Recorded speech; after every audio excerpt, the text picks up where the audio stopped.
জসপ্ৰীত বুমৰাহ, যাৰ নামৰ আগত আপুনি যি শব্দটো যদি লগায় তেনেহ'লে আপুনি সোনকালে ভুল হ'ব নোৱাৰে। যাৰ সন্মুখত আহিবলৈ ভাল ভাল বেটছমেনে ভয় কৰে, সেইজন বলাৰক কালি মাত্ৰ এজন 15 বছৰৰ বেটছমেনে এনেকুৱা তুলনা দিলে যিটো দেখি পেলাই মই অবাক হৈ গ'লোঁ। যিজন বলাৰক আমি ভাবি আছিলোঁ যে এইজন বলাৰক মাৰিব পৰা ক্ষমতা বিশ্বৰ কাৰোৱেই নাই, কিন্তু সেইটো কৰি দেখুৱালে এজন 15 বছৰীয়া বেটছমেনৰ নাম হ'ল বৈভৱ সূৰ্যবংশী।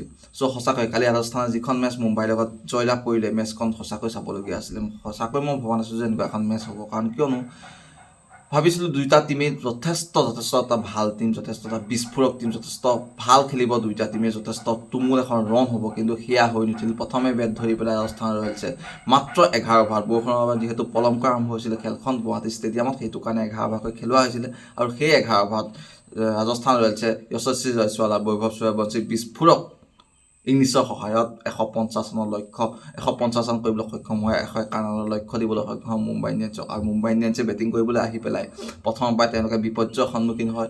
ৰিকলটন, ৰোহিত শৰ্মা টাইপৰ, আপোনাৰ সূৰ্যকুমাৰ, তাৰপৰা আপোনাৰ তিলক বৰ্মা, সকলোৱে নিজৰ নিজৰ উইকেট হেৰুৱাই পেলাই পেভিলিয়নমুখী হোৱাৰ লগে লগে যিটো মুম্বাই ইণ্ডিয়ানছৰ আশা আছিলে, আশাটো তাতে কমি যায়। আৰু শেষৰ ফালে আধা পৰে কিছু অৰিহণা আগবঢ়াইছিলে যদিও সেয়া হৈ নুঠিলেগৈ, আৰু লাষ্টত গৈ পেলাই 123 ৰানতে ইনিংছ সামৰিবলৈ সক্ষম হয় মুম্বাই ইণ্ডিয়ানছ, আৰু লগে লগে 27 ৰানৰ বিনিময়ত তেওঁলোকে পৰাজয় বঞ্চিত কৰিবলৈ সক্ষম হয়।